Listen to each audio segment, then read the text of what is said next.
On May 26, 2026, a 900,000-gallon steel tank in Longview, Washington, collapsed inward in seconds, and not one drop of fuel was involved.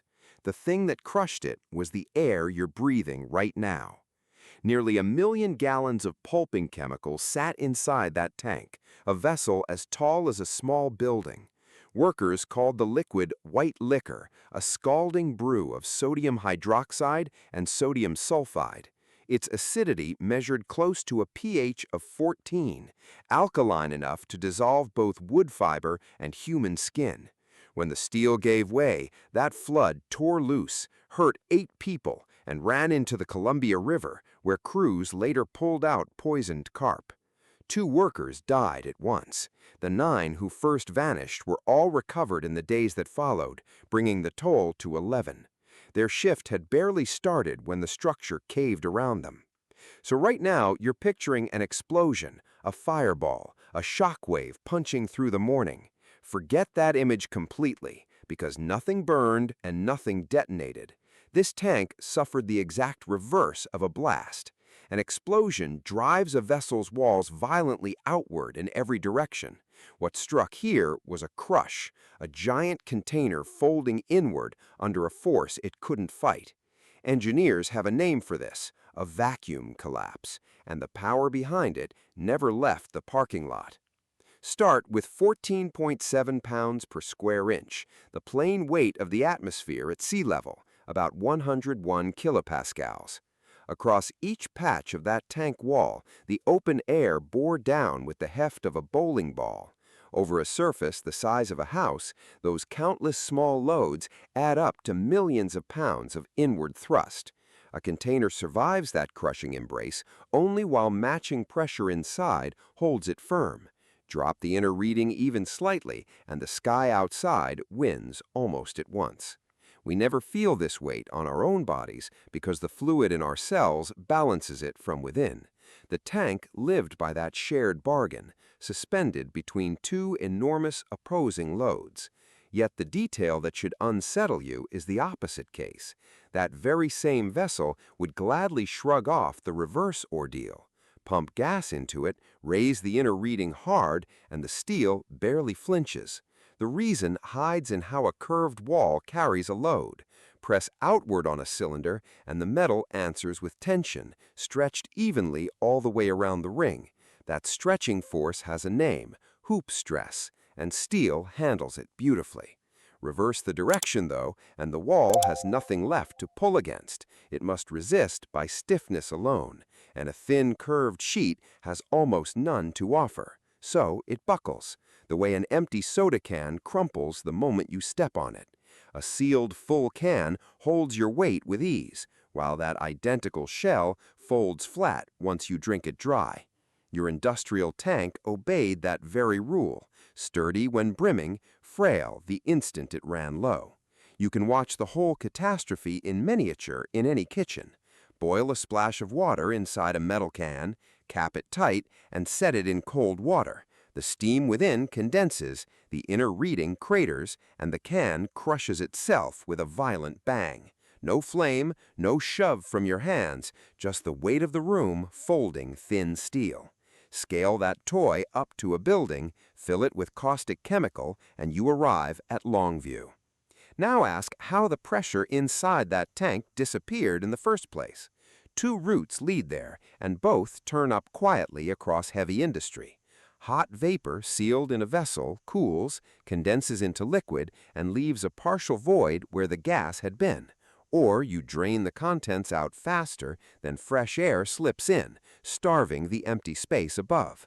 Either road drops the inside below the weight of the open sky, and the slow crush begins. Plants guard against this with a vacuum relief valve, a simple port that lets outside air pour in as the level falls.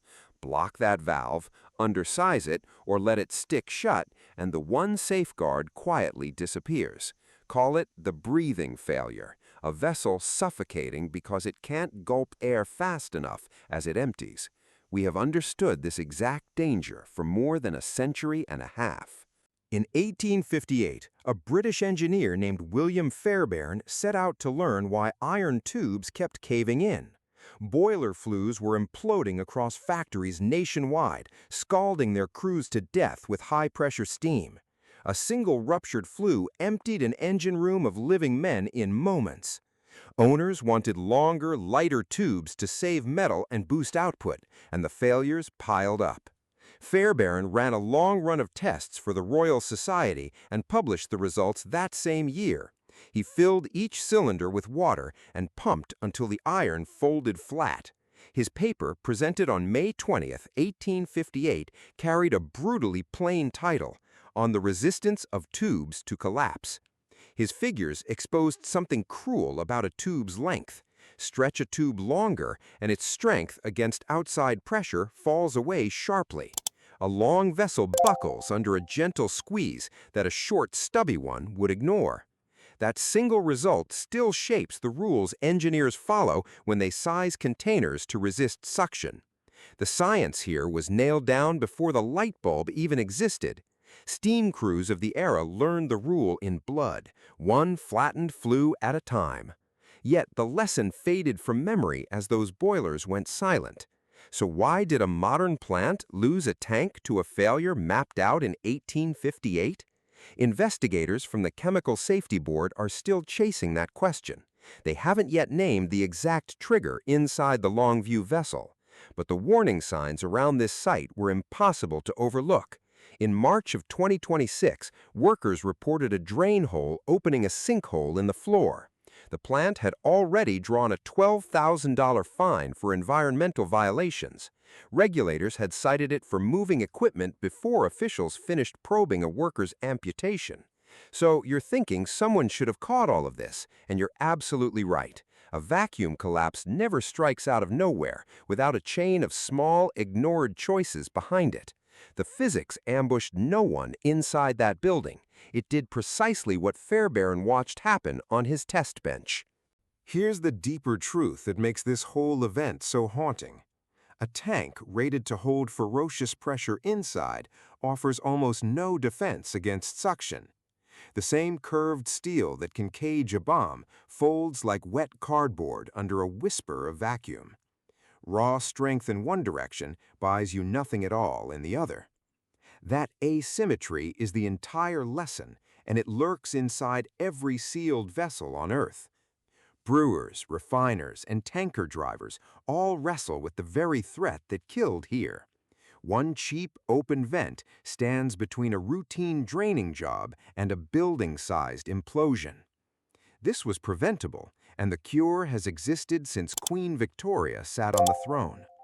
Right now, thousands of tanks across the planet are emptying out, trusting a single breath of air. Rail cars, milk trailers, fuel drums, and chemical silos all live one stuck valve away from this fate. Even a backyard rain barrel obeys the identical law on a tiny scale. Most of them have a healthy port doing its quiet, invisible work. The unlucky ones meet the same patient force that flattened Longview in a handful of seconds. If a tank crushed by ordinary air rewired how you see pressure, watch what that force does in reverse. The gas leak that lit the sky and killed 600 waits right here.